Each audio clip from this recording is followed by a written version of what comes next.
If you're trying to restore or update your iPhone through iTunes, Finder, or the Apple Devices app on your computer, and you just got hit with a message saying the iPhone could not be restored, an unknown error occurred followed by the number 1109, don't panic. This is a genuinely fixable issue, and I'm going to walk you through exactly what causes it and every method that actually works to get past it. So stick around because one of these is almost certainly going to get you back on track. First, a quick reality check that'll actually make you feel better about this. Apple doesn't officially document error 1109 anywhere on their support pages. It just gets lumped in under that frustratingly vague unknown error label. So if you searched for this and felt like you were getting nowhere, that's exactly why. But based on what's worked for a huge number of users dealing with this exact same error, it almost always comes down to one of two things. Either your computer is having trouble communicating with Apple's servers over the network, or there's an issue with the physical USB connection between your iPhone and your computer.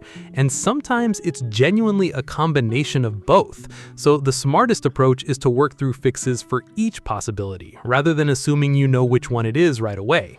Let's start with the network side of things, since that tends to be the more common culprit. First, just confirm your internet connection is actually solid. Open a browser on the same computer and try loading a random website. If pages load fine, your connection itself is probably okay. But if things feel slow or unstable, try restarting your router and modem, since unplugging them for about 30 seconds before plugging them back in, since that clears out a lot of temporary networking hiccups on its own and forces a fresh connection to your internet service provider. Next, and this one catches a lot of people off guard, check whether you've got a VPN running or any kind of firewall, antivirus, or proxy software active on your computer, because these tools can accidentally block your computer from properly reaching Apple's update and restore servers, even when everything else about your internet connection looks completely normal. Try temporarily turning off your VPN and disabling your antivirus or firewall software just for the few minutes it takes to attempt the restore again. And if that clears the error, you'll know exactly what was causing it. And you can go back afterward and set up an exception for Apple servers instead of leaving your security software off permanently, which obviously isn't something you want to do long term. If you're on a work network, a school network, or really any network with heavier restrictions in place, that's also worth considering as a possible cause, since some of these networks specifically block the kind of server communication an iPhone restore needs to complete successfully. If that sounds like your situation, try switching over to a personal hotspot from your phone, or hop onto a completely different Wi-Fi network if you have access to one, and attempt the restore from there.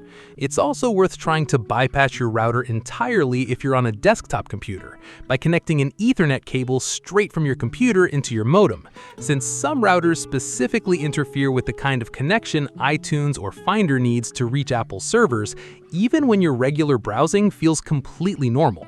Now let's talk about the physical side of things, because the USB cable itself turns out to be a surprisingly common trigger for error 1109, especially with USB-C to USB-C or USB-C to Lightning cables specifically. If you've got access to an actual Apple-certified cable that connects through a USB-A port instead, try switching to that for your restore attempt, since a lot of users have found that older-style USB-A connections tend to avoid this particular error entirely. If your computer, especially a newer MacBook, doesn't have any USB-A ports built in anymore, you can pick up a small USB-C to USB-A adapter or dock pretty cheaply, and that alone has resolved this for plenty of people. While you're at it, also try a completely different USB port on your computer altogether, even if you're sticking with the same cable, since an underpowered or slightly faulty port can trigger the exact same kind of interruption during the restore process.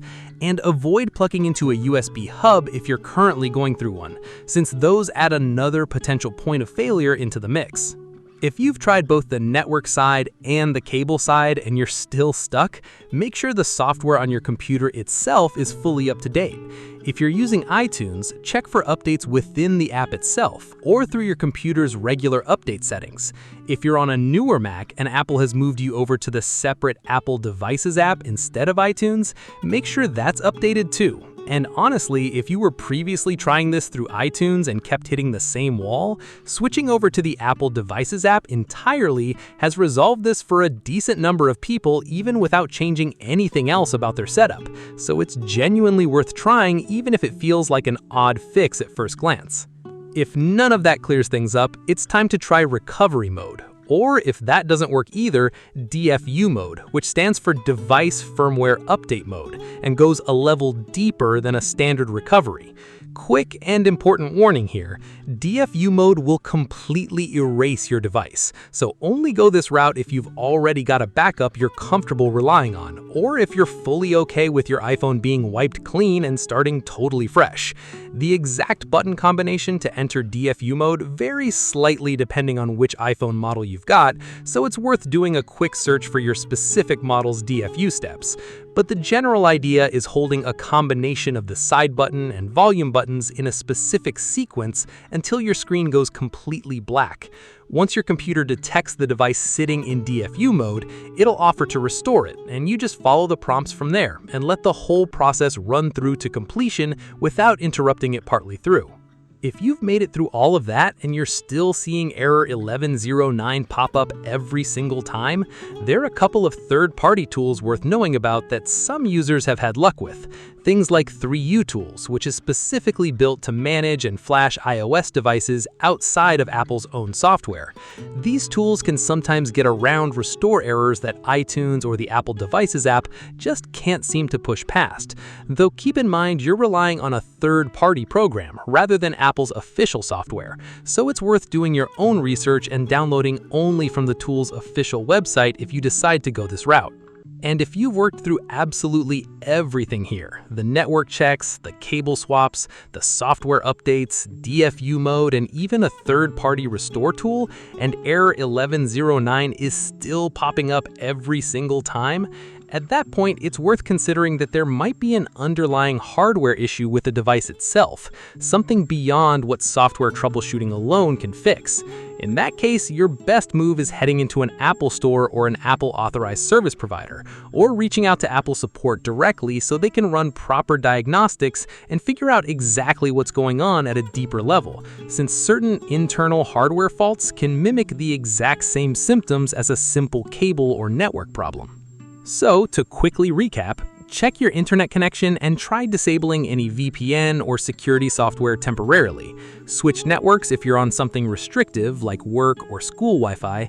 Try a different cable and ideally a USB-A connection along with a different port. Make sure your software is fully updated, and if all else fails, move on to recovery mode or DFU mode, or even a trusted third-party tool as your deeper reset options. One of these is genuinely likely to get you past this error. If this helped you get your iPhone restoring properly again, go ahead and smash that like button. It genuinely helps this video reach other people stuck staring at this exact same frustrating error message. And subscribe if you want more quick iPhone and tech troubleshooting guides like this one whenever they come up. Drop a comment letting me know which fix actually worked for you. It helps other people scrolling through find the solution that matches their exact setup. Thanks for watching, and I'll see you in the next video.